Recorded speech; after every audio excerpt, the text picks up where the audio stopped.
Namaste and greetings. I, Karnika Arun, researcher at IMPRI, Impact and Policy Research Institute, Prabhav Evam Niti Anusandhan Samsthan, Nai Delhi, extend my warmest welcome to you all to IMPRI #Web Policy Talk. Today, we are gathered for a special talk on a strategic framework for outcome-driven policy to transform manufacturing in India by V. Ramakrishnan. This deliberation is a part of the State of Foreign Trade #Talking Trade series, which is organized by the IMPRI Center for Study of Finance and Economics, IMPRI Impact and Policy Research Institute, Delhi. As the chair of today's talk, we have Professor Mukul Asher, former professor of Lee Kuan Yew School of Public Policy, National University of Singapore.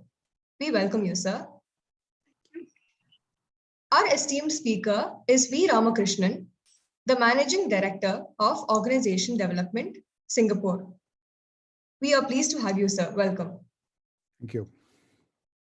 Moving to our esteemed discussants for today, we have with us Srikant Rao, Founder Director of Affordable Business Solutions. We welcome you, sir. Thank you. We are also delighted to be joined by Annush Ramasamy, the President and Managing Director of SKG Mill Limited. We welcome you to the session, sir. We are also joined by our series moderator, Professor Nalin Bharti, Professor at Department of Humanities and Social Sciences at Indian Institute of Technology, Patna. Now, I invite our moderator, Professor Nalin Bharti, to initiate the deliberation with his opening remarks and to proceed further. We look forward to learning from the esteemed gathering. Thank you. Yeah, thank you very much, Karnika. Let me first welcome all the discussant, main speaker of this occasion, and also the chair of this session, Professor Mukul Asher. So let me first begin with few remarks. And what we see today, the Make in India has a little past history. This has linked with the Vocal for Local, Atmanirbhar Bharat, the Digital India, and more recently, the Production Link Initiative scheme, which has been announced by the Government of India. So there are 6 superstar sectors which is currently boosting this Make in India. And we have automotive sector. This contributes around 12% of India's GDP and 65 million jobs. The target of the government is to transform this sector from $74 billion to close to $300 billion. And apart from that, this electronic system design and manufacturing is also one of the sector where we are finding that we are trying to have a target of 80 billion jobs, $80 billion turnover. And we are also targeting 1 billion mobile phones produced by 2025. So the third sector, which is also one of the superstar sector, is the renewable energy sector. And India has received FDI in this sector from many investors, Orix and Ostro. These are some of the investors. And now the fourth major sector is the road and highways, where we are finding that 50 kilometer per day highway target is now set by the government. Next sector is the pharmaceutical sector, where we are finding that the global generic exports in the global generic exports, India has a 50% share. And the last but not the least, since we are also one of the country which has a large population depending on agriculture, and we had this food processing sector where 135 integrated cold chains are being supported by the government, and 7 mega food parks This is little older data, but we are finding that each food park creates 500 jobs, and this is going to benefit 25,000 families. So this is the some of the points which I want to present before our speaker and before our chair will have his own remark. But these points makes India in a different discourse today. The India which was 20 years before is not India today, because we are targeting many new sectors. We are targeting many new areas for manufacturing. And more than that, India has also started thinking like other countries in terms of smart manufacturing. That includes artificial intelligence and machine learning, robotics, additive manufacturing, Internet of Things, digital twin, and cloud computing. So with this background, what we find here that this Atmanirbhar Bharat, the self-reliant India, is not a new concept, but in our previous plan period also, we have found that self-reliant came again and again in our plan document, and India was also trying hard to become self-reliant in some sectors. What I find a theoretical difference between the self-reliant, which India had targeted in past, and Atmanirbhar Bharat, which India is targeting today, is previously we were having this import substitution model, Nehru Mahalanobis model, and most of the thing where we were having this target to import, and after that in third 5-year plan and fourth 5-year plan, we started thinking how to have certain production inside and how to substitute that import. Today, India is not looking only, India is not targeting import substitution, but India is looking for the export promotion model, the EP model. And for that, we are looking for some of the sectors where India can establish its product in a way that it can export to a certain extent. So the 6 superstar sector which I have highlighted today, this is linked with not only with the Make in India, but some of the sectors are also linked with the Digital India. And some of the sectors are also linked with the new scheme that is announced by the Prime Minister, named as the Gati Shakti Yojana. So combining all together, we find today that there is a strategic framework ready for India to transform manufacturing sector. So with this note, I would like to invite the chair of this session, Professor Mukul, for his remark, for his inaugural remark. Thank you, Professor Nalin Bharti. May I begin by congratulating the director, Dr. Arjun Kumar of IMPRI, for consistently organizing high quality, policy relevant webinars, which are helping to improve the quality of economic and public policy dialogue in the country. So congratulations once again. Mr. Ramakrishnan and I have known each other and collaborated for nearly decade and a half, at least.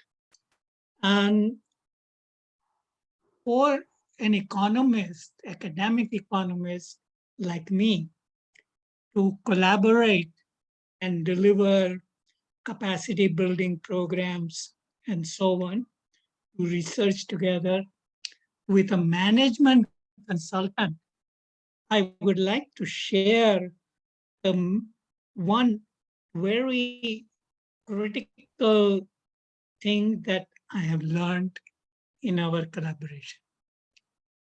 And that is that management consultants' mindset is that of problem solving and of looking at the outcomes, which is reflected in today's title of the webinar as well.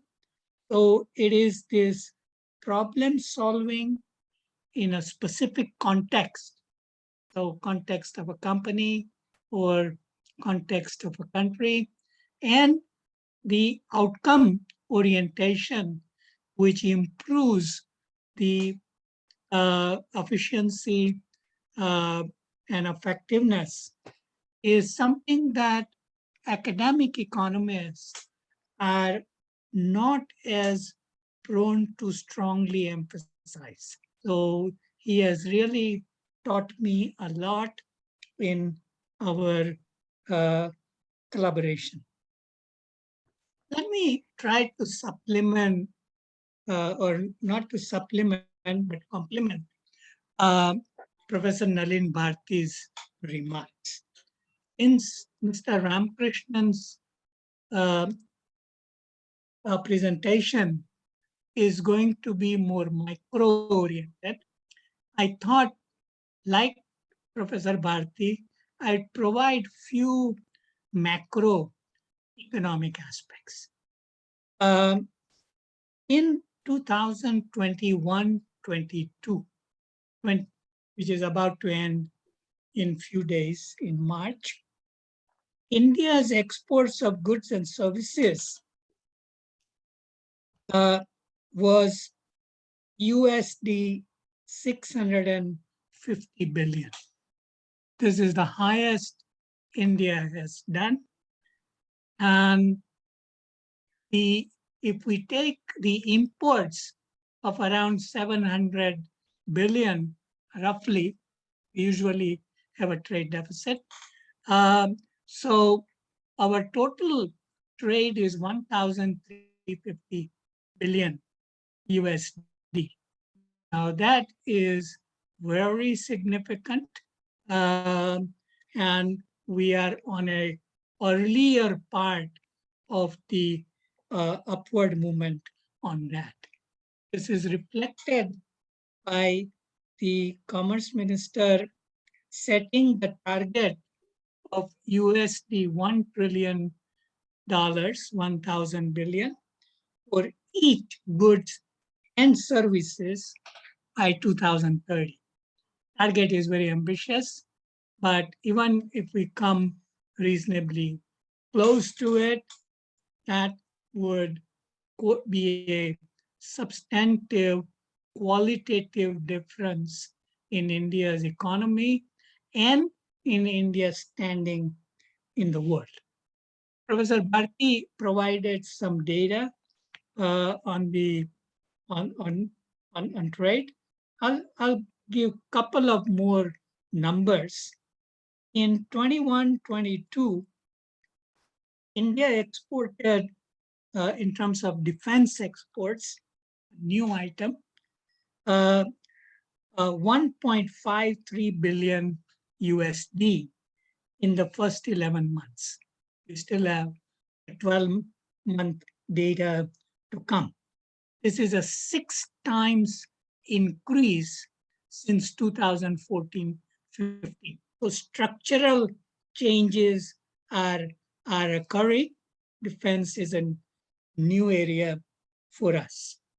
In 21-22, in the first 11 months, India's engineering exports surpassed USD 101 billion, which is, again, for the first time. And main countries to which exports went were US, China, and UAE. UAE, with whom we are trying to create a special relationship. In terms of, while Mr. Ramakrishnan will be looking at the company level and a micro level, it may also be useful to keep in mind what is the state distribution of share of exports. Gujarat and Maharashtra contribute 20% each. Tamil Nadu 9%, Andhra and UP 6%. So together, these contribute more than 3/5 of India's exports. So the key now is try to expand the range and the geographic nodes and distribution of India's exports to Northeast, now to Jammu and Kashmir, and so on. It's also worthwhile to point out that the Niti Aayog just published Export Preparedness Index for India for states for 2021. And they divide it in the coastal states, non-coastal, others. In the coastal states, Gujarat, Maharashtra, Karnataka, and overall as well, are the first three. In UT, Union Territories, Delhi and Goa. Some of the states which are coastal, like West Bengal, are last. So there is a lot of scope. Now, what does this report? It's a report worth reading. Fine.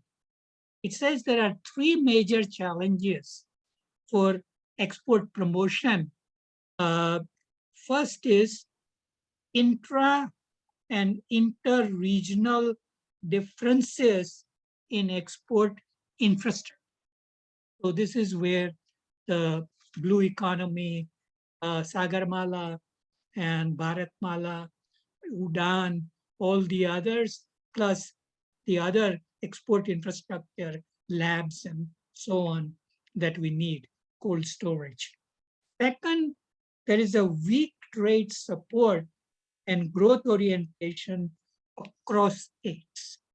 So some states are not putting as much effort to realize their potential. And third, there is a lack of R&D infrastructure to promote complex and unique products. Professor Bharti mentioned artificial intelligence, digital economy, and so on. And from the gift city as well, complex financial products that we need to put. Complex and unique products will need to be part of our efforts to improve the competitiveness. Final point, please. When we go to the WTO and look at the trade profile of the countries, in the services trade, they have one component. The component is called goods-related services. What are those goods-related services? They are manufacturing services on physical inputs owned by the other parties. So maintenance and repair, not elsewhere classified, freight and so on, not elsewhere classified, labeling and so on, posters. All of those are in there, and they have to be ascertained by surveys. India has been lagging in this area, but let me give you some WTO reported numbers. India's this category export was only 0.2 billion 2019 as compared to Germany 22.1 billion. Since Mr. Ramakrishnan will talk about Germany at length, USA 27.9 and Vietnam 10.8. So we need, as we look at the manufacturing, we shouldn't ignore the goods related services item, which is usually not mentioned in the discussion. Thank you again for inviting me. It is an honor for me to participate in this.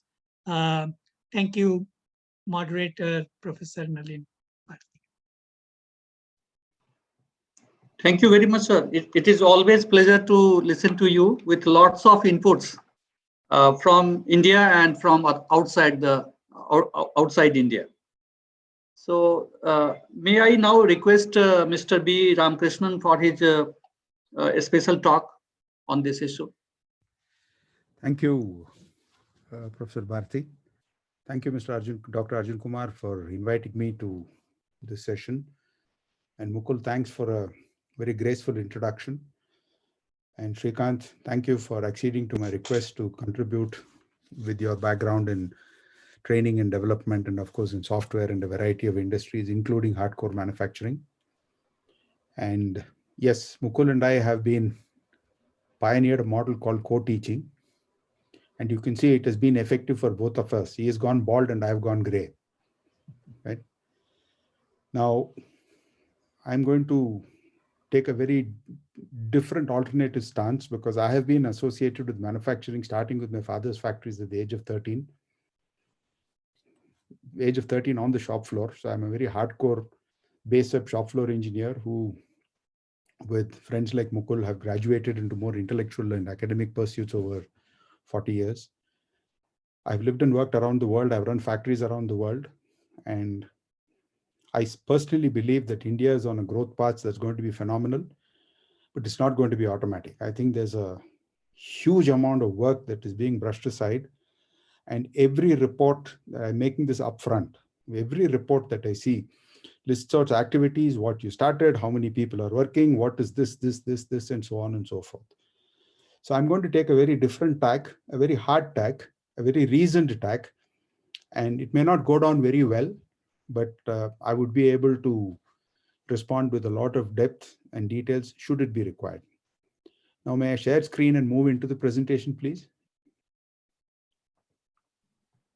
Yes, please. Yeah. Now, I've called it a strategic framework because what we are talking about is essentially a very high-level system from which we should derive policy.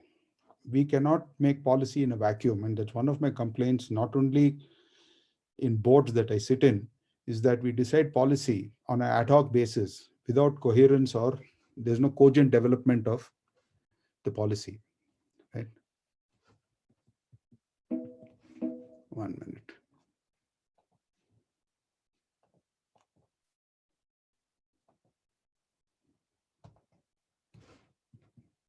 Yeah. Now the outline is, as I've just mentioned, strategic outcomes and definition of strategic outcomes is a fundamental necessity to shape policy. For example, we took the six malas that are important. What is the essential outcome that the automotive industry has to deliver? It's clear. We have to substitute fossil fuels. Come up with any technology. Nobody's telling you how many hydrogen cars have to work, what size of battery, how much of fuel cells you need to use, how much of lithium, sodium, nothing is specified. But have we understood the impact of this simple outcome on the MSMEs which support automotive, which is 50%, 49% of India's MSME are contributing to automotive manufacturing. Simply put, if we go EV, the demand for forgings, castings, and foundry work will drop by at least 70%. And that is about 80% of the jobs that people are involved in terms of machining and stuff like that. Similarly, what is the outcome that pharma has to deliver? What is the outcome electronics has to deliver? This has to be very clear, right? We are going to struggle hard, but it's also a huge opportunity to establish India as a manufacturing base in an increasingly service-dominated world. India has the resources, India has the skills, the incipient skills. We need to do a lot of development. I'll come to that. And it needs to transform. More of the same, just simply doling out cash and saying this is what's going to be happening to my MSME is not going to work. I'll assess the current realities and look at the possibilities for a transformation. What I have done is I have polled about 40 senior people around in the industry from my contacts. Not all responded. I've collated it and presented it in the course of the presentation. And any information or details required, I'd be happy to share. Now, to set the baseline, right, we have to have cogent, we have to be clear with national outcomes. Because strategy is essentially a deployment of limited resources to deliver a specific outcome. If you don't know the specific outcome, whatever resources you're hiring, I always tell people when I'm teaching, it's like getting in a taxi and telling them, go from here to there and come back in 10 minutes. We don't know what's the direction. Outcomes are what has to be delivered to whom, by when, at what cost. Policy is a framework to ensure resourcing and delivery of outcomes. This is the base definition with which I'm starting. A transformation is a comprehensive redefinition of one or more product process systems or a combination, and it is irreversible. And change is a reversible process. It's an alteration of a physical state. I can convert water to steam or ice and put it back into water. But if I take a caterpillar and it becomes a butterfly, it is transformed. There's no question of going back. And one of the problems that we have seen in the past with import substitution, and when I came into the industry in the late 70s, early 80s, import substitution was a big thing. But believe me, no public sector wanted, no defense sector wanted any import substitution. In today's context, Make in India is a different mindset. The outcome is different. It's a question of Make in India for the world, not for India. India also we will supply. But essentially, we are looking at the global picture. I asked a very senior industrialist, what is your market? He said, why do you ask me? I said, you're growing at 25% when your competition is growing at 7%. He says, my market is the world. I think that's the outcome that we need to be looking at. Whether it is pharma, whether it is food processing, whether it is agriculture, whether it is semiconductors, we cannot be just doing it as a substitute because PLI comes in and they're putting in money and are going to give it to us. So we are looking at a transformation and definitely not a change. And that should be a policy shift. And all the reading that I have done on all the various government initiatives, I don't see clarity on this. Maybe I'm wrong, maybe I'm blind, maybe I'm deaf, but I'm not dumb. I'm voicing that. Right? We are draining resources in manufacturing today. I'll give you the slides for that. And critically, when we're draining resources, we impact the quality of living of people. Quality of living is the lower end of Maslow's hierarchy. Food, clothing, shelter, safety, security, and all that goes in. We're not looking at the aspirational sides.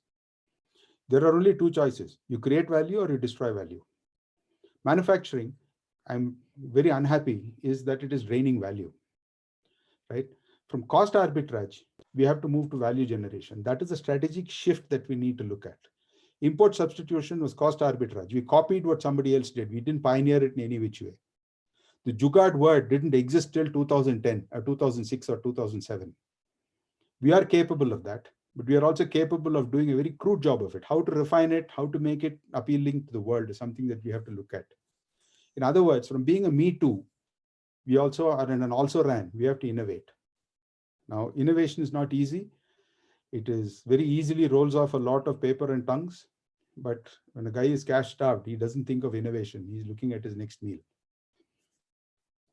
Right? Now, the quality of life are the aspirational wants. Now, many of the PLI related schemes relate to aspirational wants. Right? And one of the things we need to bear in mind with most of the PLI schemes is these large companies which mass produce electronics and related stuff, the employment generation is very poor. If you look at any of their chart of accounts, employee cost will be less than 1.5 to 2% out of the total cost. Value addition is low because component costs are very high. So we need to be careful. Of course, they are necessary. Of course, it's much better to make the Apple phone in India and not import it. But that's not going to resolve any of our critical issues that face India, which is employment. So what am I saying? The story so far is not a major driver of GDP. It has to become a major driver of GDP. In most countries which have grown have had a manufacturing part of GDP at between 25 to 30%, and we are struggling to hit 15%. Factor productivity is very low, which means land, labor, and capital we consume far in excess of what our competition does, which makes us very expensive and sluggish. Value addition is poor. It has remained static in manufacturing at 33% for the last n number of years. Employment generation is nothing, is hardly worth anything. And the quality of jobs in manufacturing, especially in the MSME, very poor quality jobs. It's not a significant source of innovation. There are skill sets and resources are inadequate. This is the summary of manufacturing so far. There could be more aspects to it. I may be overstating a few aspects to it, but this is a broad summary. And this is the transformation is required in each one of these areas. Just to give you an example, I've lived and worked in Germany, and I have a lot of respect for the way the Germans, Mittelstand companies, Mittelstand is the MSME of Germany, Mittelstand, the middle level companies. 99% of German firms are Mittelstand firms, right? 68% of exports.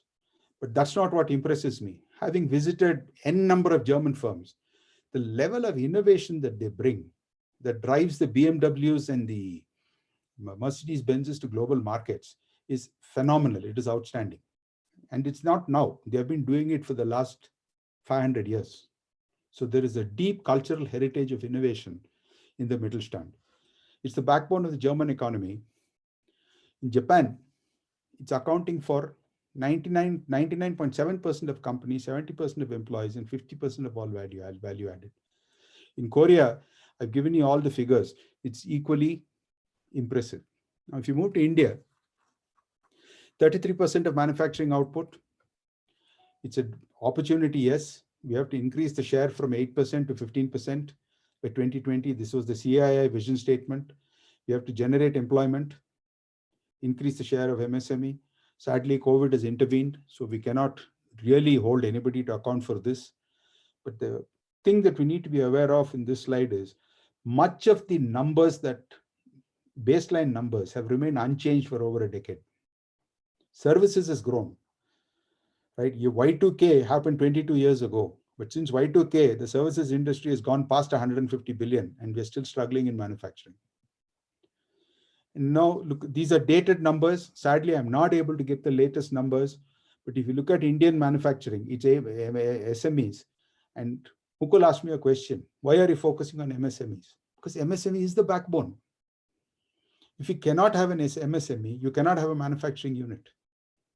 Right? Any big guy comes in, he's going to require somebody who makes some parts for him, somebody who maintains a machine for him, somebody who repairs his door, somebody who welds his equipment. And in the case of Mercedes-Benz factory in Pune, somebody to rescue a leopard which ran into the factory. Right? These are all activities that are essential. You notice India MSME is 8% of the overall activity, whereas most others are in the 45 to 50% range. That's the gap, but that's the opportunity for us as well. It's not been an employment generator, right? It generates just 21% of employment, whereas again, the average is around 70%, right? It has been static. Manufacturing share of industry is static, and I read the latest report from the Ministry of MSME. It has actually come down to 33% now, right? So manufacturing is actually on a declining trend and has to be reversed before it grows significantly, right? Now, percentage shares are there. Manufacturing is 29% of the total gross value added, and that also has remained static for the last many years, more than 15, 20 years. Compared to value added growth, you can see the trend lines are dipping, and I stress, if you don't generate value, you're destroying value. Right? People productivity is falling despite better education, and we need to look at all this and ask ourselves, what is it that we have done and what is it that we could be doing more of and what should we be doing less of? And that's what I'm going to try to attempt over the next few slides. Right? Now, if you take the Indian MSME, less than 4% of the companies have 500 or more workers. Less than 4%. Right? In Japan, it is close to 90%, 70%. Right? So the numbers are so feeble, so weak. Simply by saying that I'm going to do more of this, I'm going to consider more camps, I'm going to do more skilling, I'm going to do more training, I'm going to give more cash. This is not going to work. We need to have a base up level. And how should we look at the base up level? This is the result of the dipstick that I did.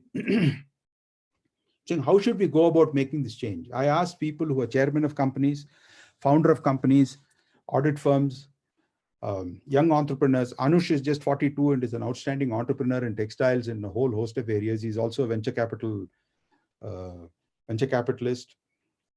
These were all people whom I polled. I polled anywhere people from about 35 years of age to about 70 years of age. Basically, the feedback is, let's create a network of MSME support industries, or clusters as we call it. We've been talking about clusters for 30 years, right? And the food cluster that you just spoke about, it's not going to happen on its own. The outcome for the food cluster, if that is not clear, each guy will want to do what the other guy is doing, because it's like this. I do organic farming in Kunnur. And when we do the farming, the farmer next door sees that guy made carrots, grew carrots last year and made a lot of money. This year, I'm going to grow carrots. What happens is 10 people grow carrots, the market crashes. And then they crib that we are not making money. Same thing is happening in business. Indian MNCs are preferred over foreign MNCs. Having done more than 21 joint ventures in my lifetime, I can tell you foreign MNCs are fair weather friends. They're here till such time as they can add some money back to their books at home. And after that, they leave you high and dry and gone. It has happened to Malaysia. It has happened to Singapore. It has happened to Philippines. It's happened to Korea. It's happened all over the place. Mexico. The second question I asked is, what are the primary outcomes for Indian manufacturing sector to deliver? You can see the maximum was globally competitive gross value added. That itself is the outcome that manufacturing has to set. What should be the gross value added from manufacturing over the next year, 2 years, 3 years, 5 years, 10 years? We should have a vision statement and we have to enable it and make it happen. That to me is primary. Now, promoting innovation, you can promote innovation only when you're successful and you have money. Most MSMEs don't know where they're going to get their money to pay the next salary. They're not going to innovate. So how are we going to further innovation? Government has tried central schemes like DRDO and a whole host of companies with limited success. Some have been very successful like DRDO. Some have not been so successful. What are the top 5 priorities? Actually, there were 5 priorities I asked for, but since the sample was limited, I just pasted the whole thing, barring a few where it was 0, right? Garments and textiles is a huge opportunity area. But Vietnam and Bangladesh didn't exist in garments 30 years ago.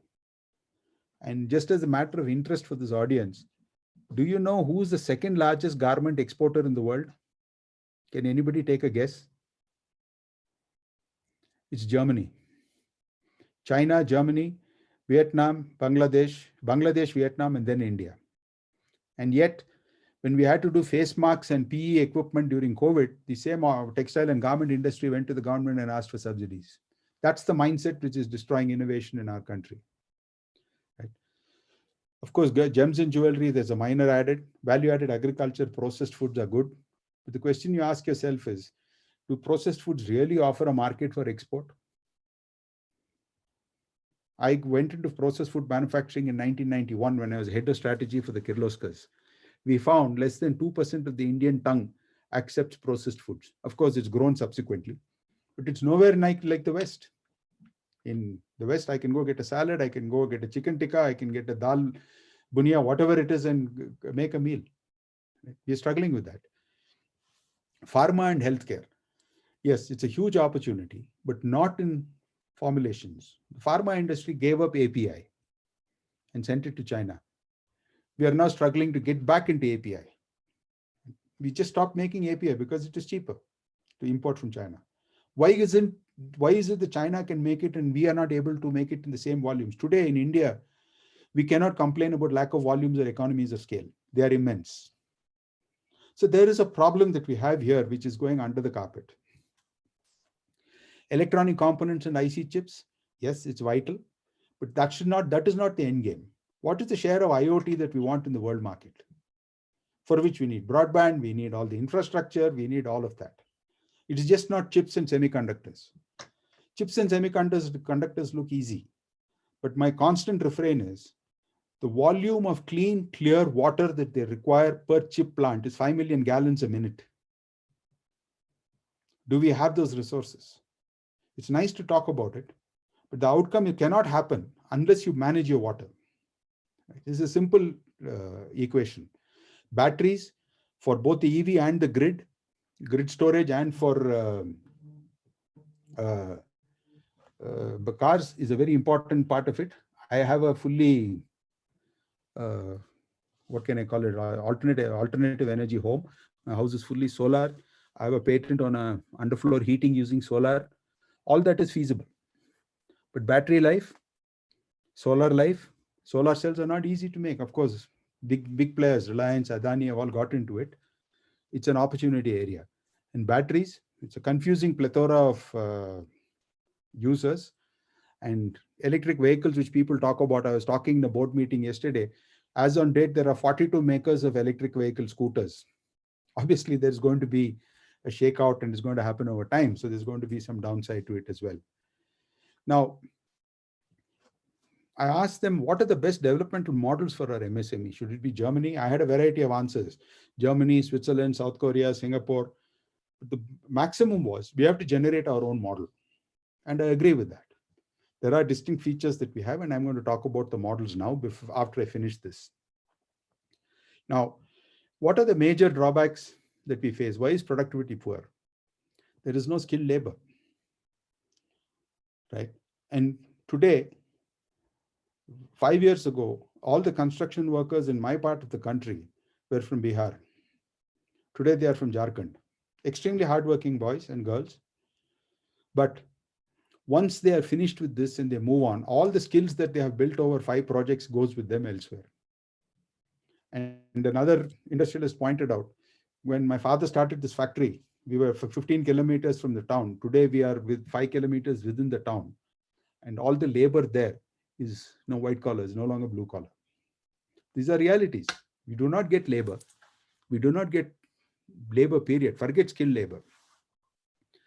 Inability to innovate is a serious problem for MSCs. I have already described it. Too many rules and regulations. All of us are aware of it. Low value added. There's hardly any value added. A big company gives you a design, a drawing, a material, you produce it, and you make an arbitrage of a few percent. That's all you do. What are the limitations? This is completely ignored. MSMEs and most Indian companies have an inability to develop markets. Our approach is and has been, I have a great product, come and buy. World's not like that. We'll have to understand market dynamics, and simply promoting and going around on a junket saying this is what we have and attending a few exhibitions is not what it is all about. It takes focused, concentrated work. And the best example that I have seen in my lifetime is the EDB and the IE of Singapore, which has really helped the MSMEs come up to substantial sizes. Not only do they find markets, they find customers, they encourage the customers, they give you the money to meet the customer requirements and take you places. Price-based purchasing, that's very true. The standard rule in most companies is, if I can do it at 100 rupees, you should be able to do it under 85 rupees. My question is, look, 60 rupees is your material cost. How is he going to do it at 85? Why should he do it at 85? After all, you may get 4-5% material cheaper, but for you, labor is more expensive. For him, the only component that he can save on is labor, but his material cost offsets that. And a significant element is that our banks don't understand the manufacturing model. They're using outdated metrics to evaluate loans. And Mukul and I have been working on a paper for some years now. Maybe it's time to pull it out and bring it out. SEBI has now started looking at the metrics that a company has to report, public company has to report very differently. I think banking has to change. And as one young man put it, I can get a Honda at 7% loan, but if I want to buy a CNC machine, I have to pay 12%. The Honda can run away, but my CNC machine cannot. Right? It's grounded. That's a sort of conundrum that we need to address. But you'll also notice in the top 5 limitations, government policy is considered the least relevant. That is how irrelevant government policy making today is. That's what we need to look at and understand why. What do MSMEs require? Help in product development, help in process efficiency, and capital for plant and machinery. This is the feedback that I have. This is with you, all of you. I've sent it to all of you. Working capital management, liquidity and cash. Yes, it is a serious issue. And all of this, a lot of work can be done using the net and the artificial intelligence around and IoT. Singapore has done something similar in this. We're making common accounting platforms for MSMEs and stuff. So we can think about a lot of things, and there are solutions for many of these. It's not as though we are desperate and don't know what to do. So majority are tiny, undercapitalized, no ambition to scale, don't generate sufficient cash, clueless about markets and customers. Factor productivity we have discussed. Factories, number of factories with 500 workers is discussed. GVA per worker in large factories is much higher. So there is a case for a size in MSME manufacturing, and as is the GVA. Both the GVA per worker and GVA is much overall, the size of the factory is higher. Mukul mentioned this economy, efficiency, and effectiveness. And this is the slide that we have used very often. If you want value for money, the resources are capital and cash, plant, machinery, and knowledge, output, goods and services, and outcomes. If you don't know the outcome, if you've not defined it, you cannot run an effective operation, whether it's manufacturing, services, academics, or anything. You must know what you have to deliver to whom, by when, at what cost. Each industry vertical has to come up with that number, and the government has to facilitate that. That is a key policy that has to be set out as a document. This is what we have to deliver. Who's the target audience? Who's the target market? At what cost? So we refer to it as the triple E, economy, efficiency, and effectiveness. Economy is not about cutting cost. Economy is about optimizing use of limited resources. Efficiency is about optimized use of plant and machinery, and effectiveness is the overall result that the business delivers in terms of value generation. I've defined this, so I won't stay with this. Now, what are the reference models? I personally prefer the Japanese construct. Mukul and I were having a discussion this morning.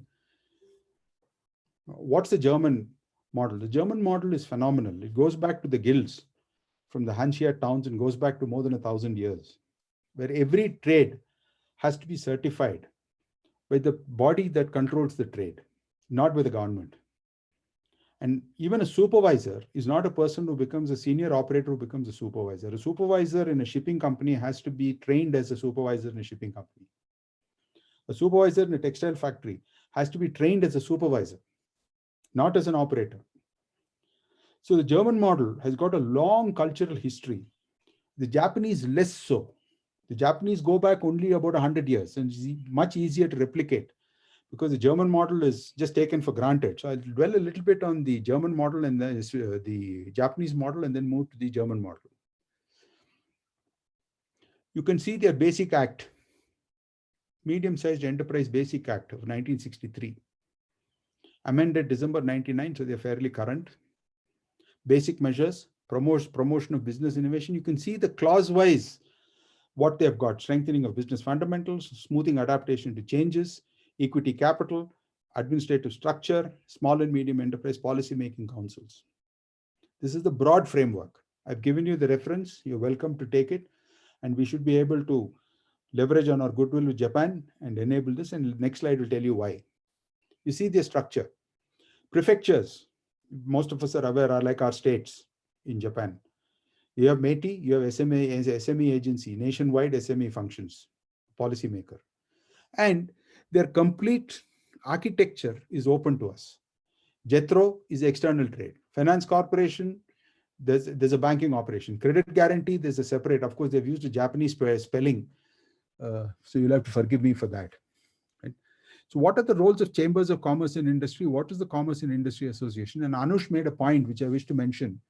Before the budget, every industry association only asks for the favors that it wants. Have you ever seen any industry association asking for what Indian manufacturing should look like before any budget? CII attempts it to an extent.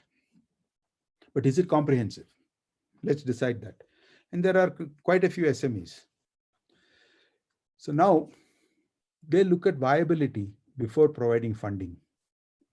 It's not that we say 20,000 crores is available, you can come and tap into it, we will waive interest for 2 years. That's, to me, was not a very great idea. And when I asked a lot of MSME people, the only question that they asked me is, Yeah, I can take the loan, but I have to pay it back. No, I'm not sure how I'm going to pay it back. This was the answer, which is why the take up on that was very limited. Startup can get the following support: management consultation, providing startup advice, right? Business incubation, expert advice in management. Now, we have all these building blocks lying around somewhere in our system. But I have interacted with some of these experts in management and experts in the business. These are people who have spent 40, 50 years in the business, who have retired and are now taken over by the industry associations to help people in that vertical to grow. In other words, they're given help, assistance, and inputs to deliver the outcomes that the economy wants out of them. Funding investment in venture or support the company management is the last. It's not the first step. How are they developing it? Japan has to go international. They look at human resource cultivation, which we're going to talk about, environment and safety measures, support for manufacturing through comprehensive assistance in R&D. Innovation is not going to happen at the micro level. Support for regional resource utilization, fostering cooperation, fund investment, and debt guarantee. You see, the finance always comes in the last, whereas if you look at the balance sheet of the annual report of the Ministry of MSME, the finance is the first thing that we talk about. Right? That's the last thing we need to talk about. We must make it viable. Right? There's a mutual aid system, which is what the cluster concept is. Business safety mutual relief system offers financial support to SMEs in an emergency situation like COVID, which we have done. Fund investment turnaround, if it's viable, and SME turnaround support fund. So this is the structure, and I've given you all the references here, and I'll be happy to share more of these references, because I think here is a solid model, a proven model, which we can work and adapt. What are the ways we have to adapt? Too early to say. Unless we know what the outcomes are and what our policy belief is, you can't adapt to this. So we need to keep this as a dynamic model and not a static model.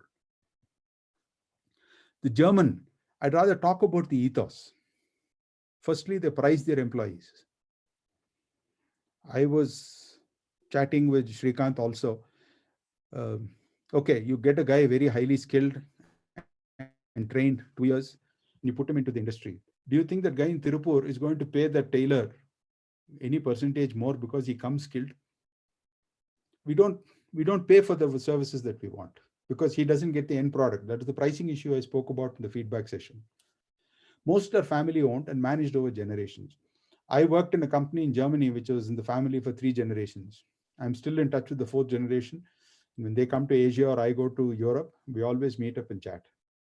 That's the depth of relationship. We have no business dealings.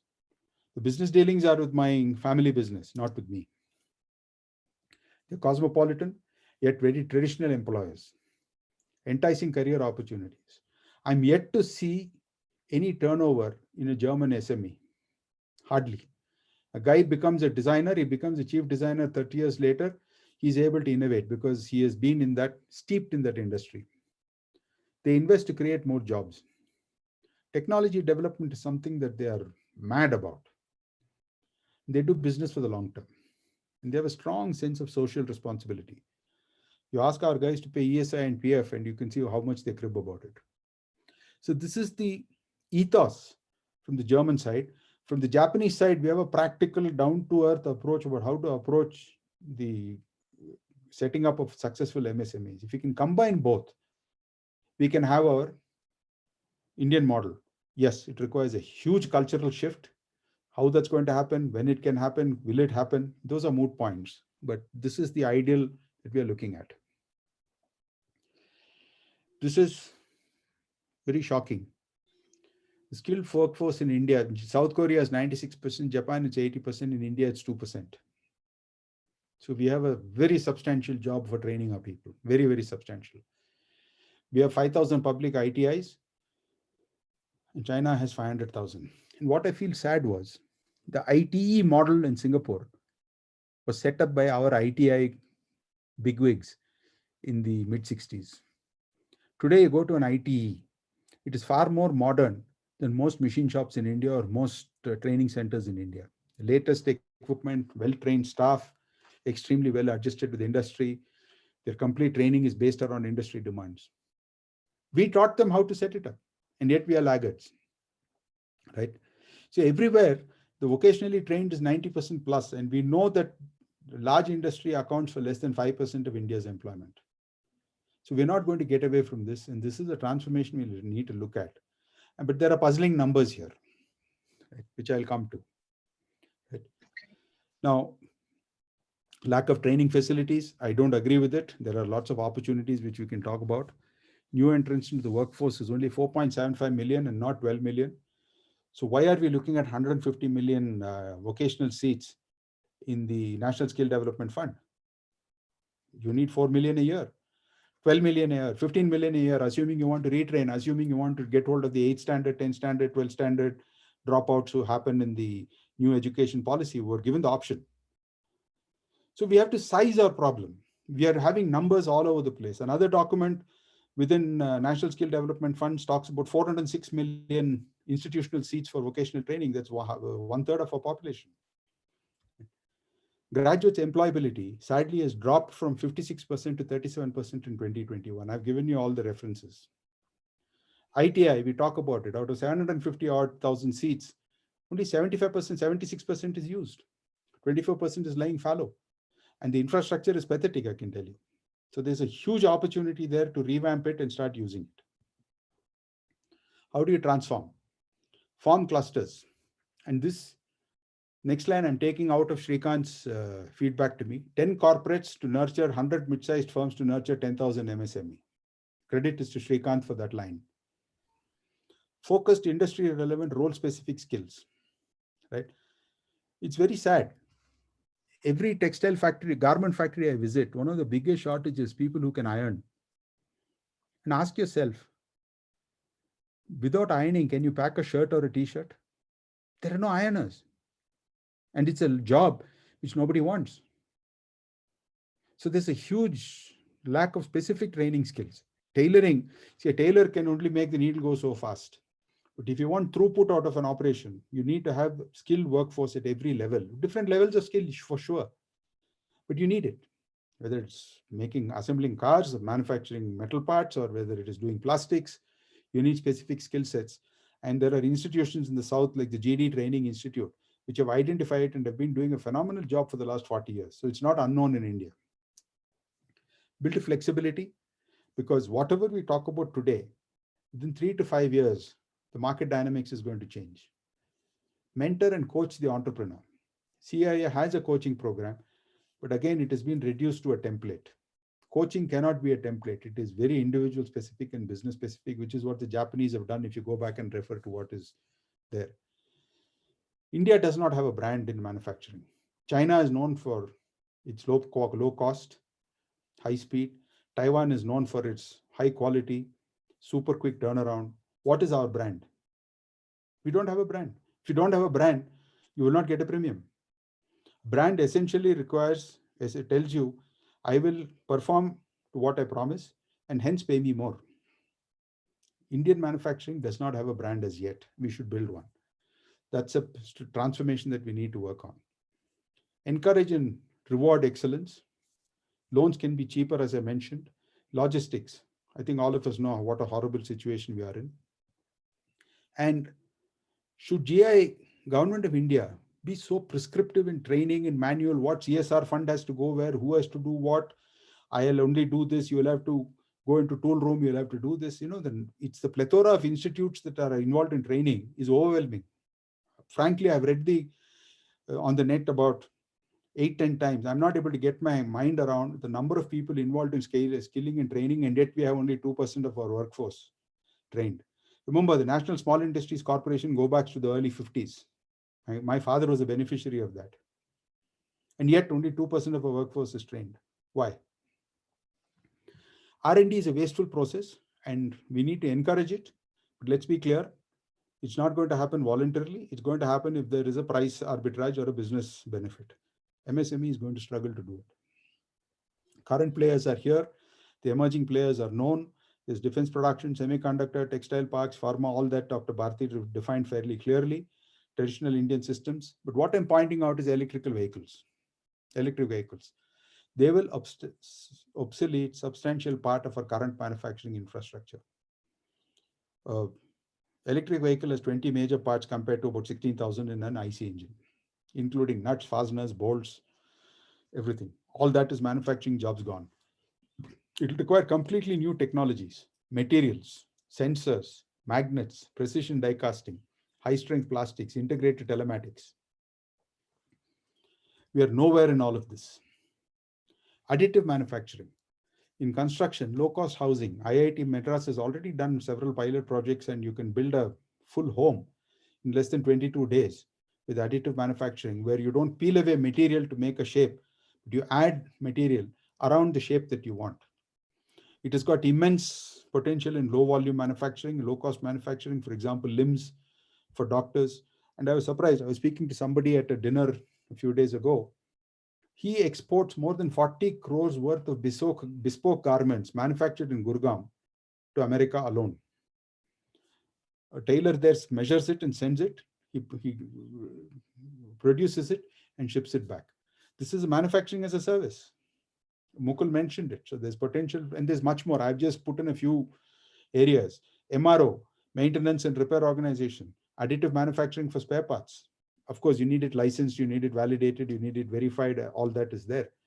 But that's a huge opportunity. People are getting into it, but struggling with it. Precision manufacturing. India does not make containers. Why? It is basically sheet metal, but it's precision sheet metal. It's not something that you can, put it in good Lucknowi Hindi, ठोक ठाके हम कर नहीं सकते हैं उसको.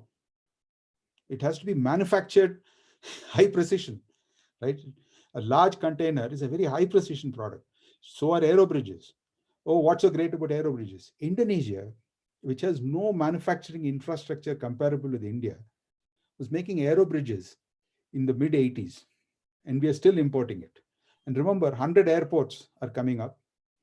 Let us say each with 5 aero bridges, 500 aero bridges for India, replacements, exports, there's a market, but it's precision, right? Sheet metal. We do very crude sheet metal work. EV and other things will require high precision sheet metal and die castings. In fact, for Tesla, the entire base of the Tesla car is a die casting, it's a single piece. When that happens, your labor component will drop, but the precision requirement will go up. Electric motors, controls. Manufacturing is a service. I've already spoken about it, right? So what does the focus require? Skill set specific to the industry. Government as a facilitator and auditor.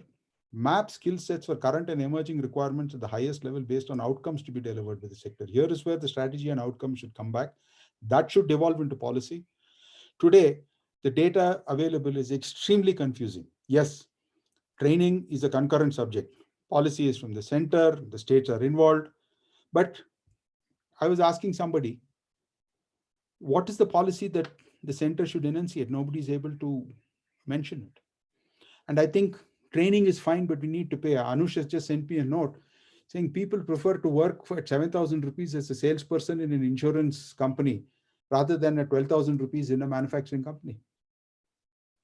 So when we're taking skill sets, how are we going to ensure that they're employed? Yes, the internship program that the government of India has started, I will leave to Srikant to talk about it. It's a fantastic program. All the people who are using those interns are very happy with them. But will they stay in the industry after 2 years? Or all the training and they'll go off to some other industry for software coding? We don't know. All this, and skill development ministry is a separate setup. So you have the Ministry of MSME, Ministry of Manpower, Ministry of Education, Ministry of Skill Development, National Skills Development Corporation. I think one of the things we need to do is integrate it into a single body and work with industry associations to take care of training. They know more about what they need. And that is where I go back to the outcome. What is to be delivered by whom to, at what cost? They will be able to manage it better. That is the secret of the guilds in all of Europe, just not Germany. It's there in Holland, it's there in Switzerland, it's there in France. We have vast resource base available. We have to channelize this. It can transform, manufacturing can transform if only challenges are recognized and addressed. More of the same is not going to help us. Innovation, as in pharma, helps market development. Textiles. I was asking again, Anush sadly is not able to join us. Why is it that India imports fabric, polyester fabric, synthetic fabric? His answer was, India has the largest company in the world making the raw material for synthetic fabrics, makes it the cheapest, but it is still the costliest product in India. I don't want to name names, but the factory in the west coast of India is well known. We are still importing 30. Cotton is not imported, but very few people use cotton. Cotton availability is limited. The bulk of garments are made from synthetics, and we are still importing it from China, right? And it has a huge consequence. I won't go into it. I have restructured garmenting companies, so I know a little bit about it.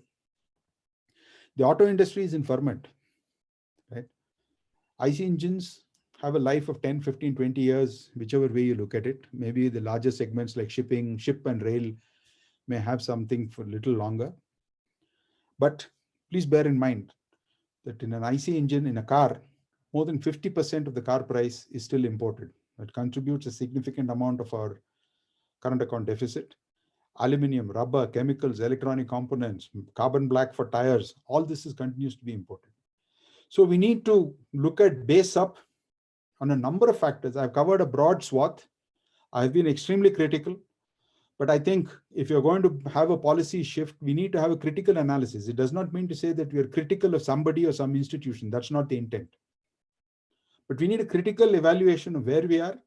We need a clear understanding of where we want to be, and we need coherent approaches, policy to take us there. I'll be happy to answer questions. Otherwise, I hand over the floor back to Professor Rusher to take it from here.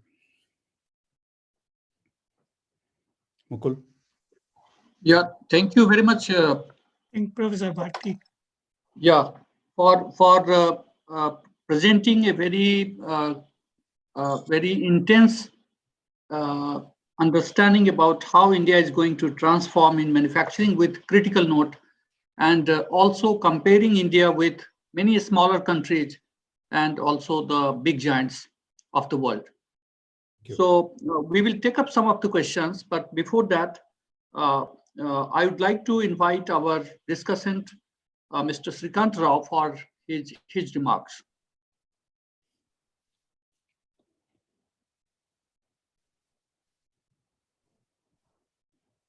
Yeah. Mr. Rao? Yes, Yeah. sir. Can you see me, hear me? Yes, yes.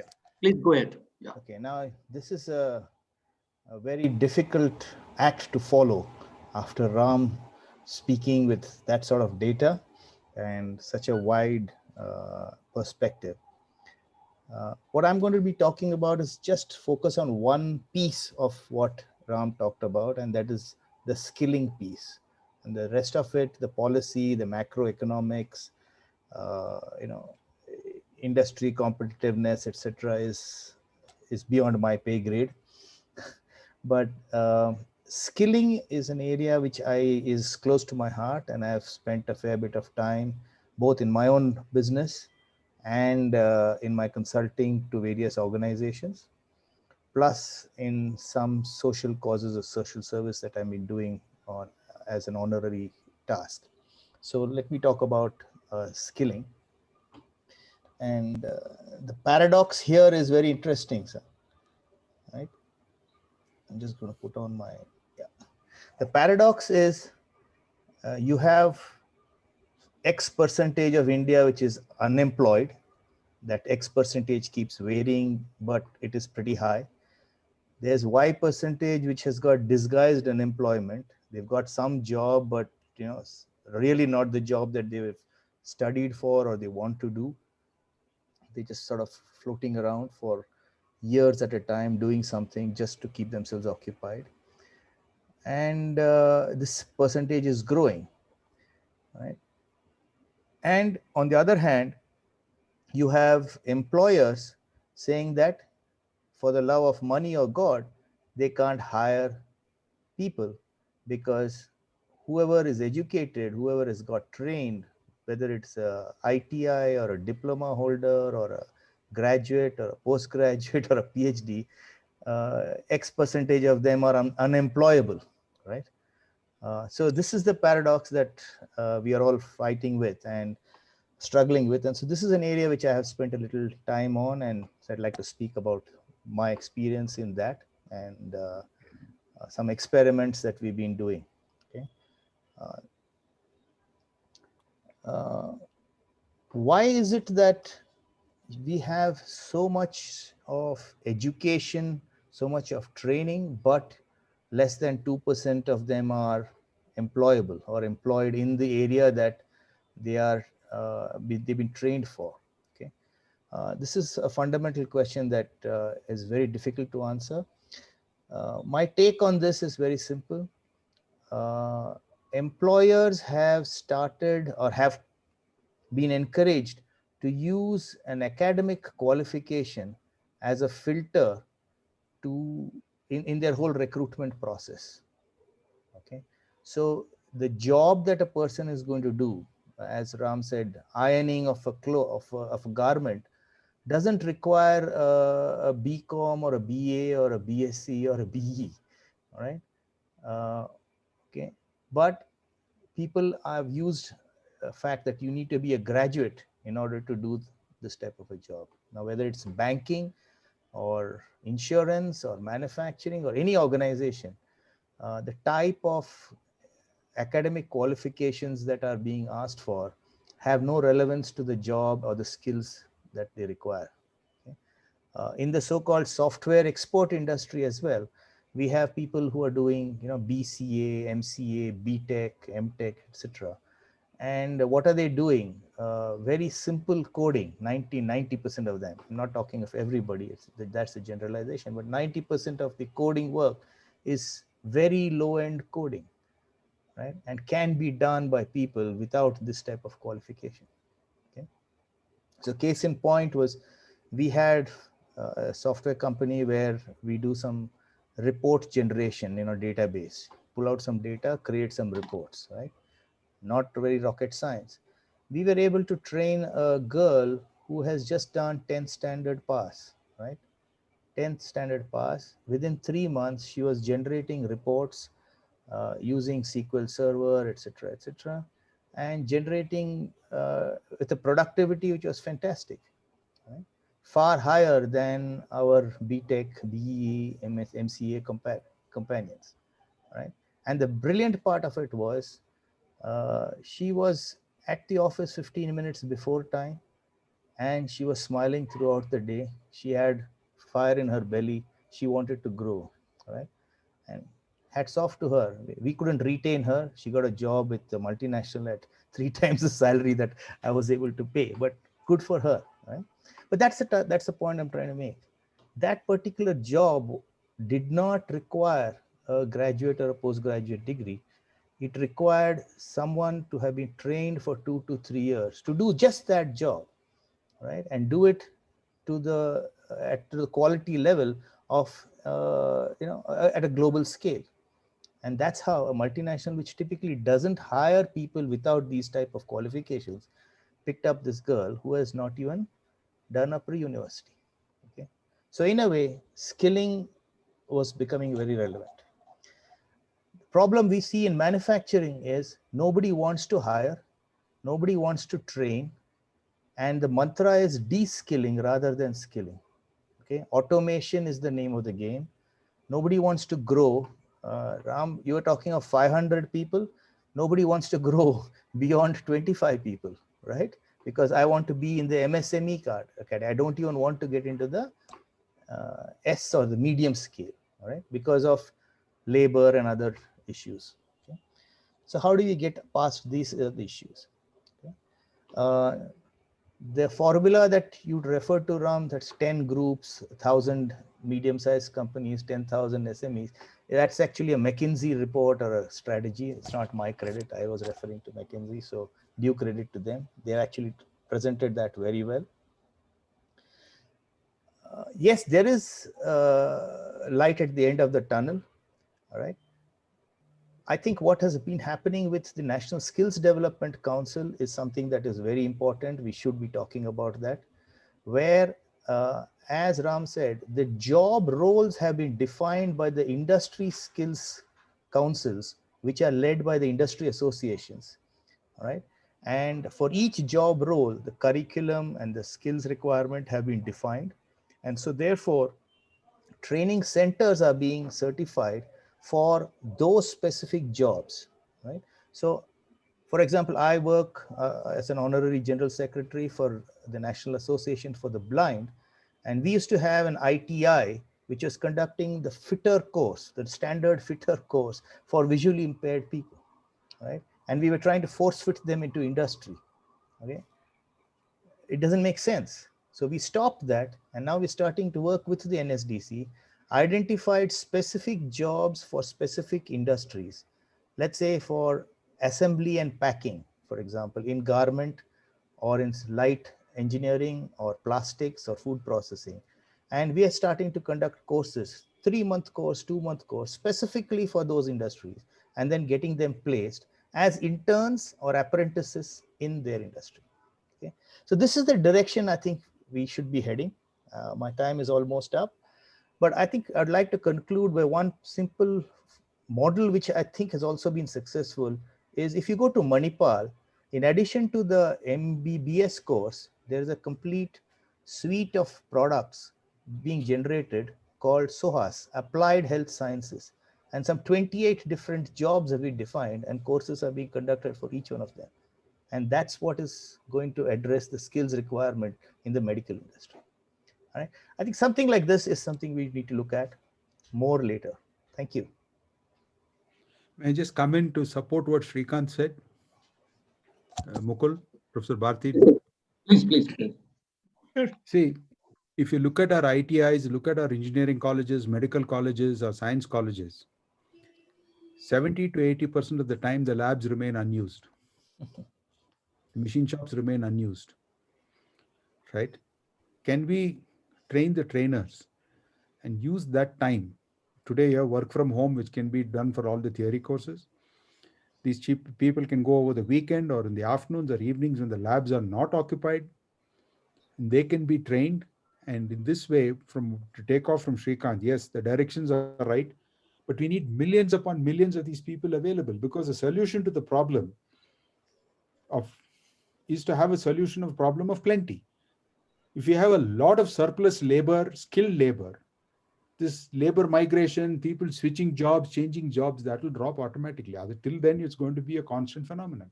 Can we not use the available or reshape the available infrastructure?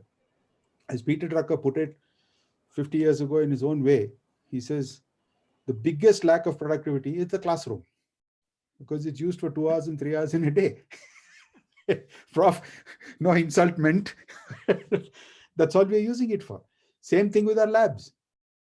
We can take these ITIs, we can run it on a 3-shift basis, we can tell people what is happening, and we can use these resources. Every engineering college has a set of labs that are underutilized. Every medical college has labs underutilized.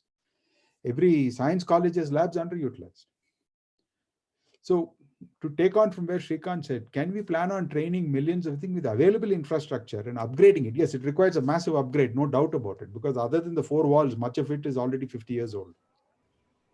As he said, training a blind guy to do some fitting and filing work is not the be all and end all of it, because fitting and filing, once electronics takes hold of our life, is going to drop by about 60%.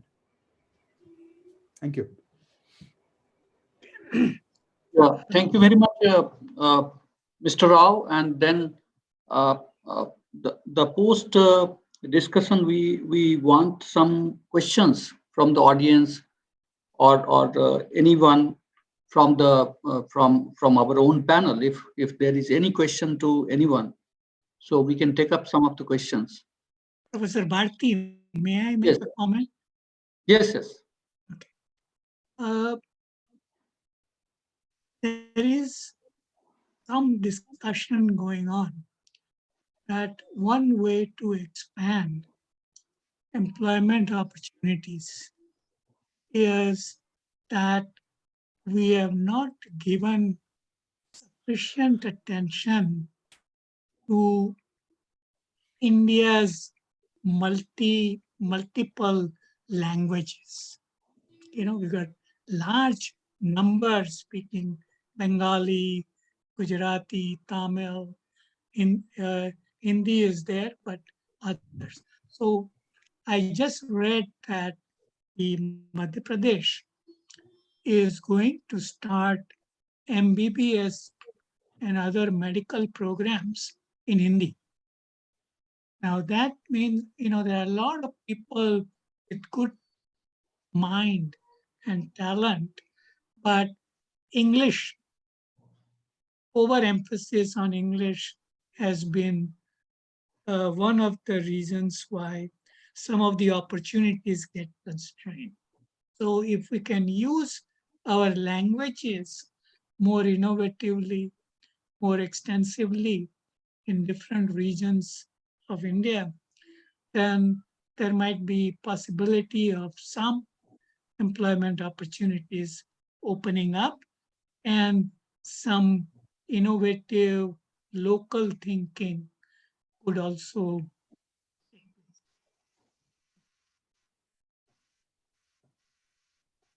Yes, Professor Asar, I had a short discussion in Jetro in Tokyo about why Japanese investment is more in China and less in India. So I wanted to know what are the main reason. So as a part of that discussion, I got 4 points which basically restrict Japanese investment in India, and 4 major causes behind not getting more investment in manufacturing sector is, the first thing is Indians are talkative. The second point is the food is having lots of gravy, and from morning to evening, most of the food items are gravy. And the third point is the climate, humid, hot. Many months are humid and hot, and that was the third point. And the fourth point is many language. So this language, which is also the part of our culture, that restrict the investment from the Japanese side. That is basically these points are raised by the person who are really in charge of Japanese investment in India. So I took it very seriously that whether these social or cultural points can also be a point for the investors looking India as an investment destination, comparing when China has a different type of climate and very closely food culture and also the single language.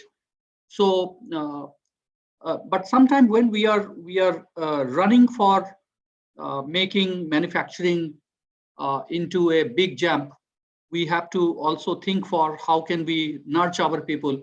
So the outcome of the discussion is moving towards skilling up the people, and that is the need of our, because most of our speakers and discussants are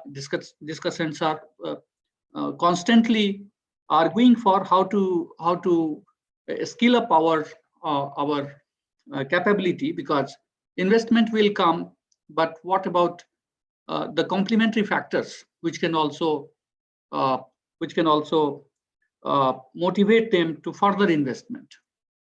So if I can have a question from anyone.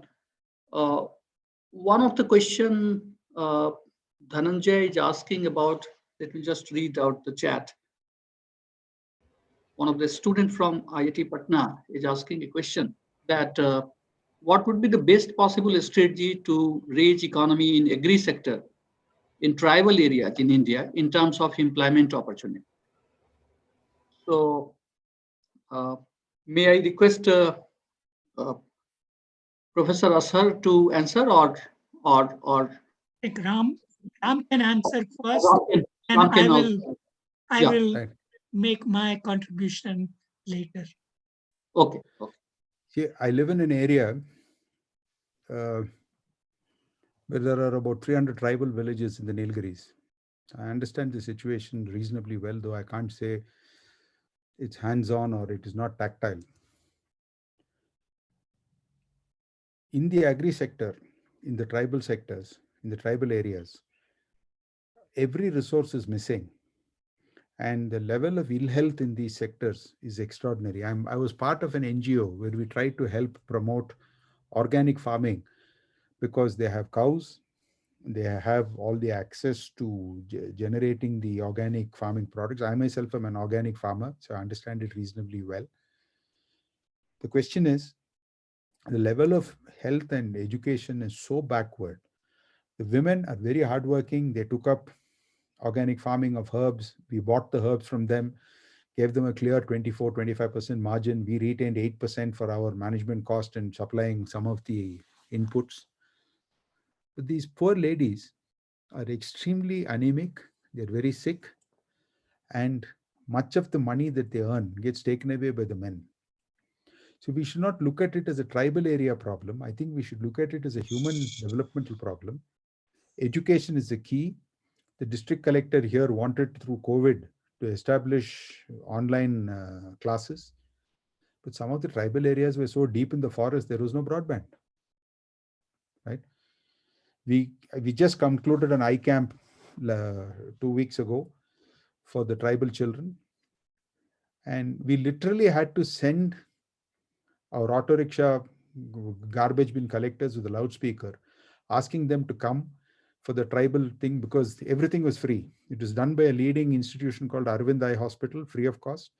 The children were examined. We focused on the children because the children's eyes are bad, their education suffers. They gave them free lenses, free spectacles. The children were taken to Coimbatore for major surgery in case they required it. But the moment you see it, you realize that the human development index is so poor. We need to focus on that primarily. Give them good nutrition, give them good food. How is the question? Because through COVID, what has happened is everybody has gotten used to eating tons of rice and dal, nothing else. Diabetes is high, anemia is high.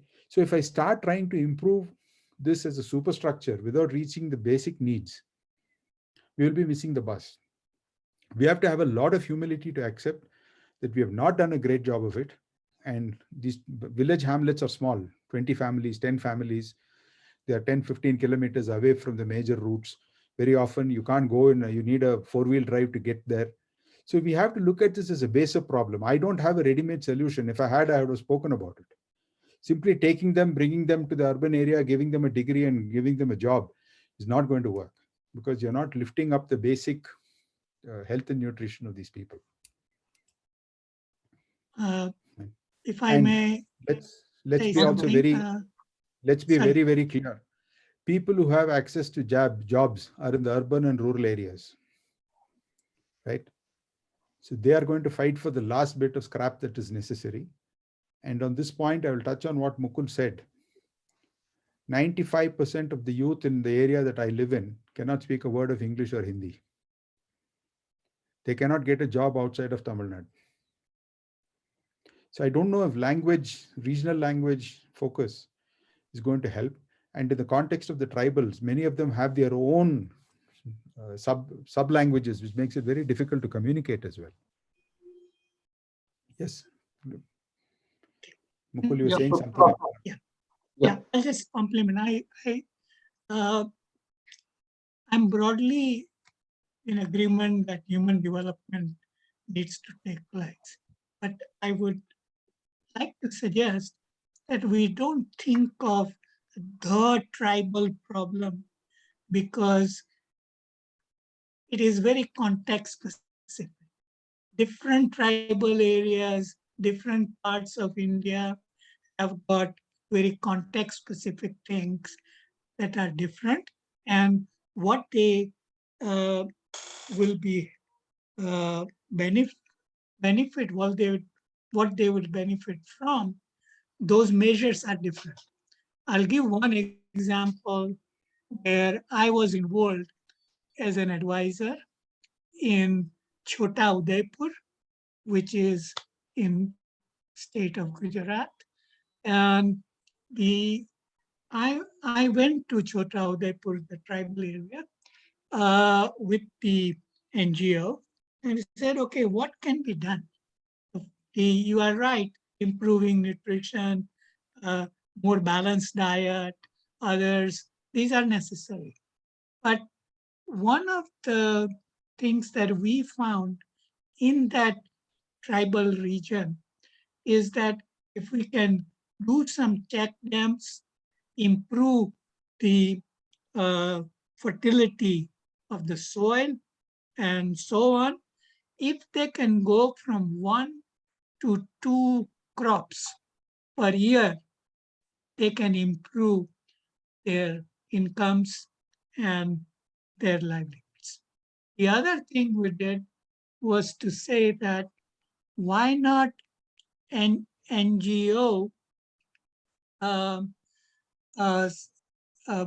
I was working with, why can't NGO give its name so that when tribals grow jeera or any other thing, instead of selling jeera, they brand it. So there is a packaging skill. If there is paddy, some simple rice mill, which women can run, can be taught, some accounting can be taught. And so we found that for them, that kind of a course of action improved their livelihoods. For some other tribals, it may be different. So I don't think we should overgeneralize. Yeah, thank you, Professor Asar. We have one more question about India has signed trade agreements with advanced countries like Japan and Korea. The trade deficit is increasing in manufacturing sector over years. What do you suggest for such trade agreements? Ram, shall I take it? Take it. I'll follow up with what you have to say. Okay.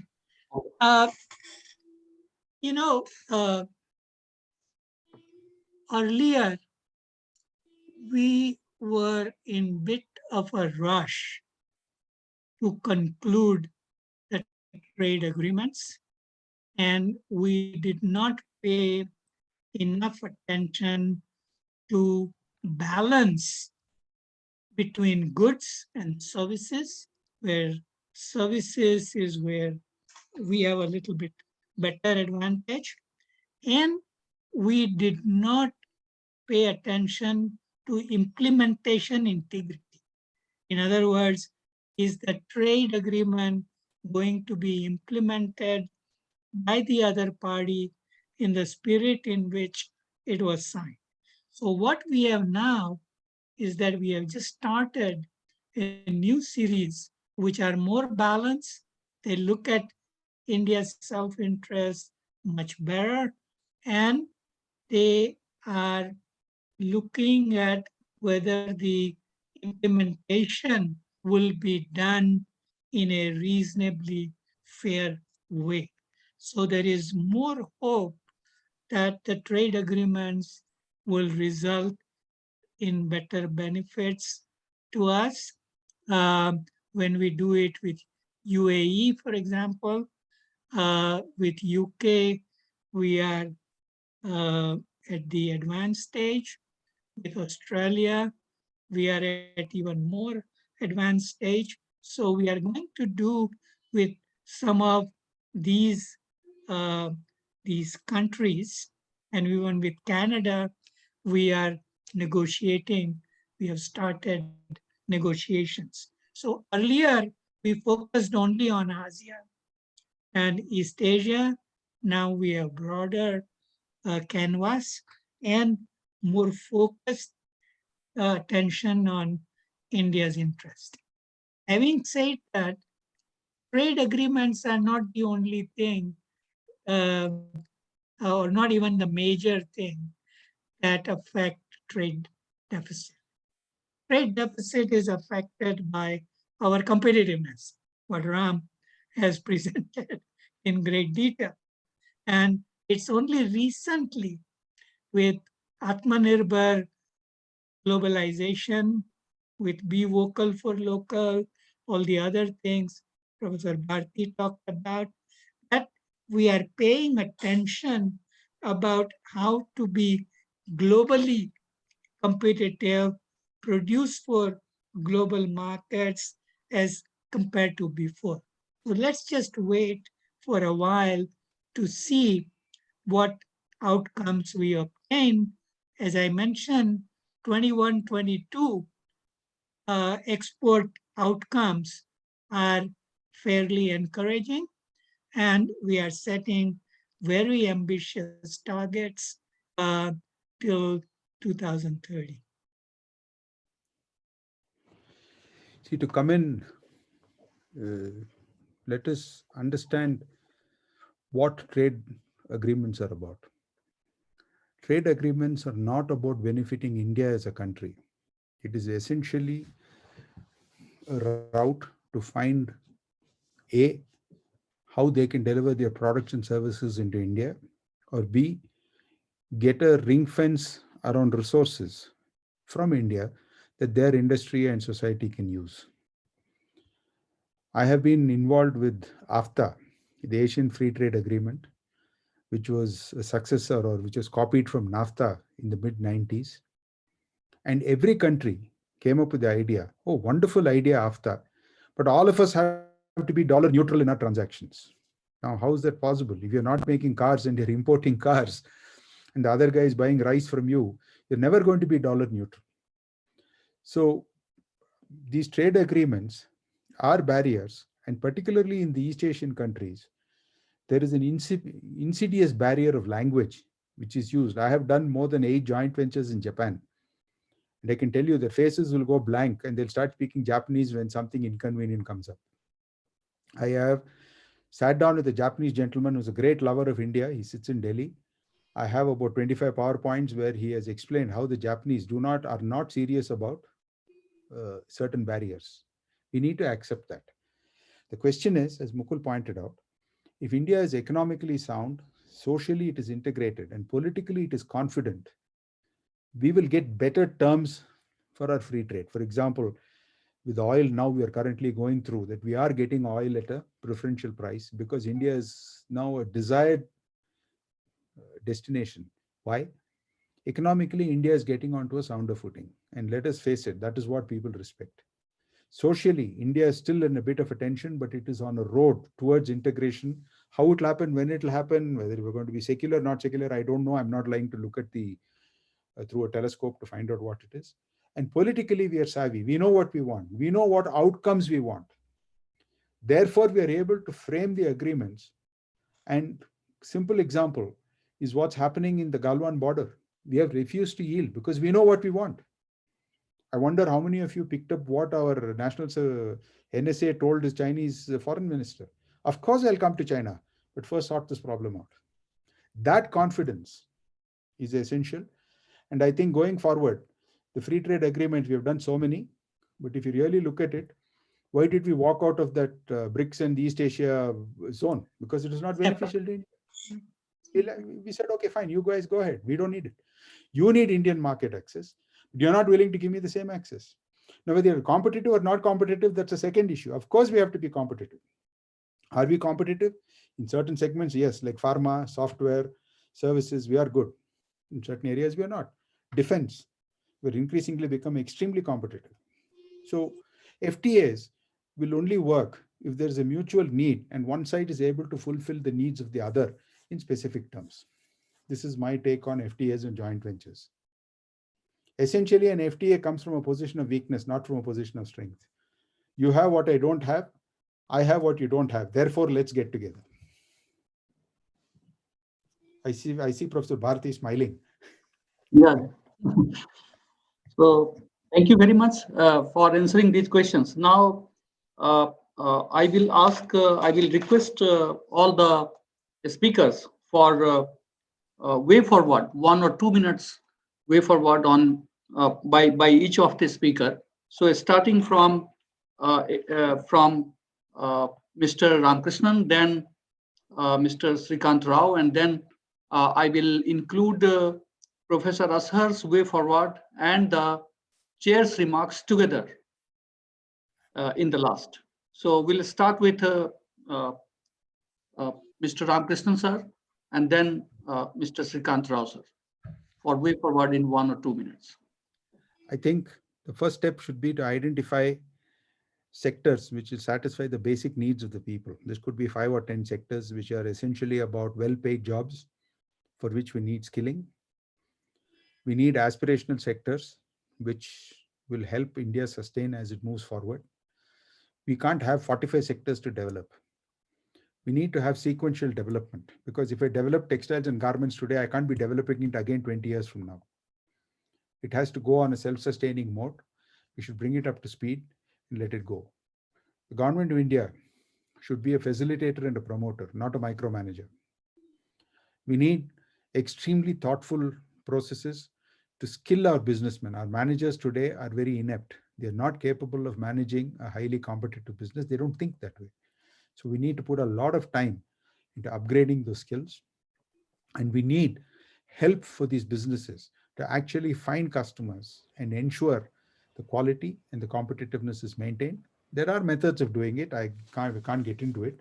It's not going to be easy. It has not been attempted in too many places, but it is not as though it is an impossible feat to task, because there's a requirement somewhere, there's a potential to produce it somewhere, and we need to identify what needs to be made to happen. Right? That's my way forward for this whole discussion. Thank you. Thank you. Now, I will request Srikant Rao sir for his way forward. Yeah. In addition to all the mechanics of creating, trainers, training institutes, skilling, etc., I think there's a social element which needs to be addressed, which is, the respect or dignity of labor. Right? We need a huge mission to sort of extol and change the mindset of parents, change the mindset of students, change the mindset of youngsters, saying that, labor is not, labor in the sense manual labor is not something that you should look down upon. And you shouldn't only aspire to be a white collar worker in a bank or a software company, right? A job in a manufacturing unit, a job as a plumber, a job as a garbage cleaner, all right, is a job which pays you well, which gives you a career, and which can take care of your children and your family. That is something that has to be propagated, right? And I know if we can ensure that polio is eradicated, I'm sure we should be able to do that. But that's the type of campaign that is required, sir. Thank you very much. And now I will request Professor Asar for his way forward, and also for his remark as a chair, last remark as a chair. Thank you, Professor Bharti. Mr. Ramakrishnan's presentation was very comprehensive, with a lot of insights and a lot of things to think about.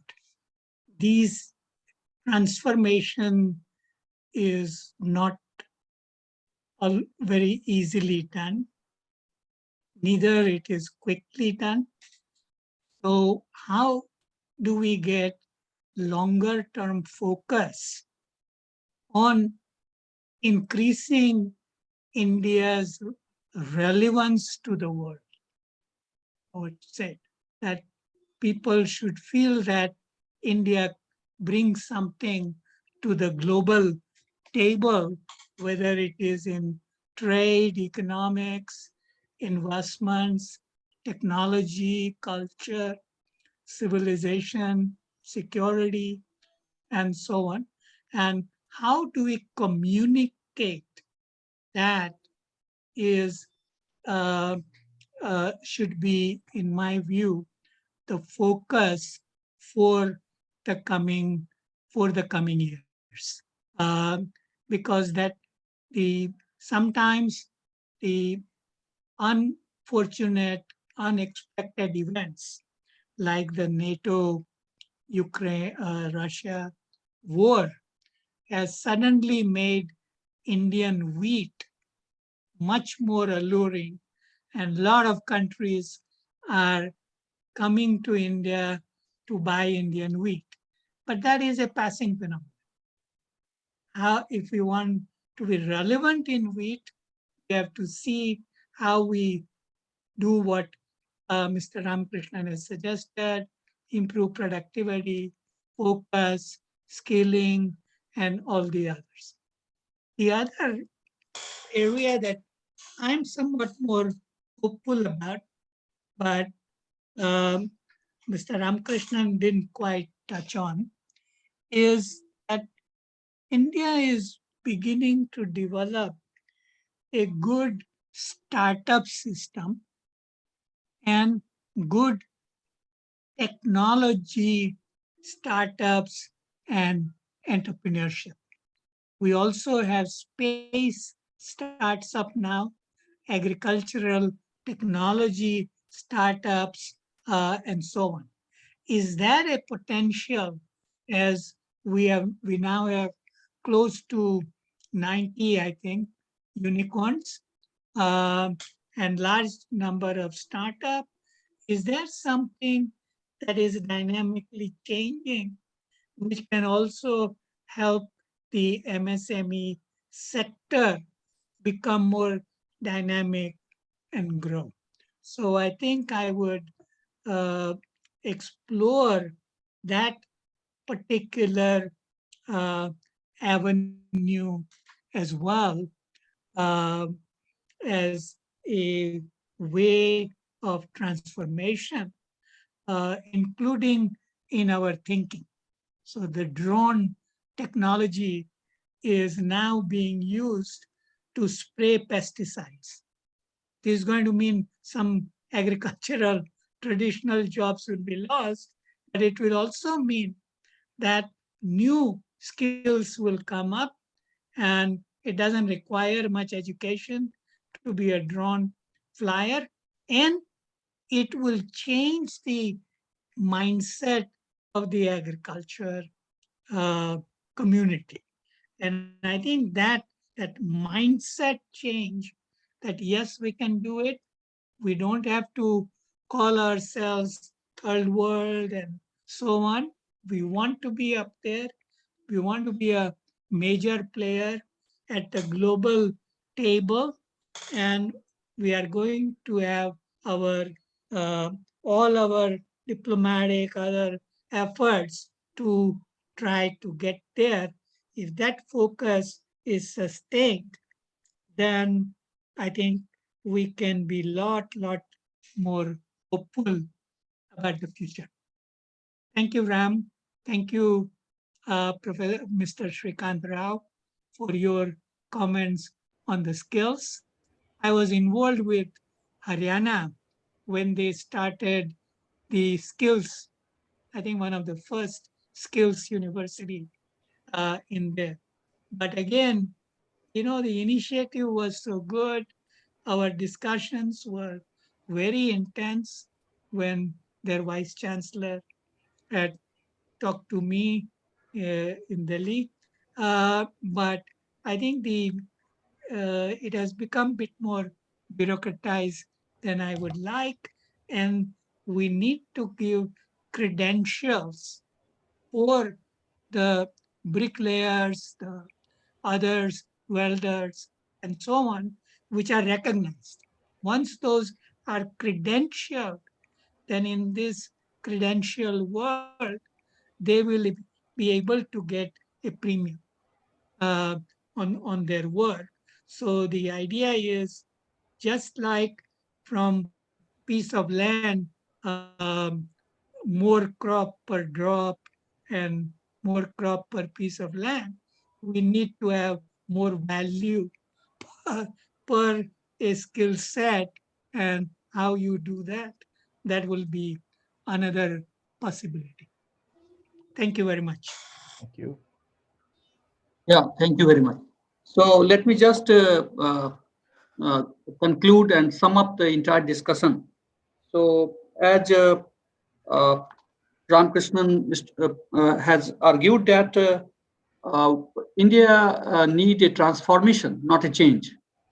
And for that transformation, the clarity in our policy and as well as the political will must be strong enough. And he further argued that this entire Make in India should not be for India.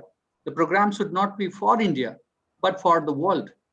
So that basically complement the the discourse of export promotion, because as long as we are not reaching to the global market, whatever we are doing at the domestic level for the local consumption, that is not going to generate future employment and also the earnings. So that is the point which I have noted down from his lecture. And then Srikant Rao has also pointed out that there are two challenges which Indian manufacturing sector is facing right now, especially in terms of the scaling up. So the first one is how to skill up, and then the second one is how to retain the skilled in the same firm and the sectors. Because training, retraining, and keep on training the people, and then they are not continuing in the job, that is the biggest challenge which many industries are facing in India, including many software industry also. So, and Professor Ashar's remark and his argument that how the